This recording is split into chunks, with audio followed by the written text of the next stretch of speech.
বাঙালি জাতি হচ্ছে সবচেয়ে আবেগী একটি জাতি, যারা নিজের ফুটবল দলের জন্য জীবন বিলিয়ে দিবে। অথচ যে আর্জেন্টিনা ব্রাজিলের জন্য তাদের জীবন বিলিয়ে দেয়, সে আর্জেন্টিনার ব্রাজিলের অধিকাংশ লোকই বাংলাদেশ নামের একটি দেশ আছে সেটাই তারা চিনেন না।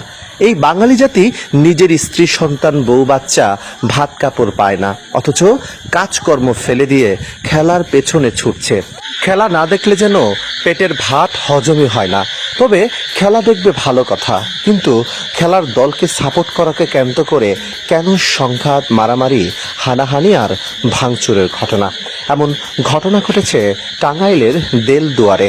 আর্জেন্টিনা ও ব্রাজিলের সমর্থকরা এক পর্যায়ে কথা কাটাকাটি, তারপর তর্ক বিতর্ক, এরপর বাড়িতে গিয়ে ভাঙচুর, হিংস্র তাণ্ডব চালায় কয়েক ঘন্টা ধরে। এমন ঘটনার তীব্র নিন্দা ও প্রতিবাদ জানিয়েছেন এলাকাবাসী। দ্রুত আইনি ব্যবস্থার মধ্য দিয়ে সুষ্ঠু সমাধান চান তারা।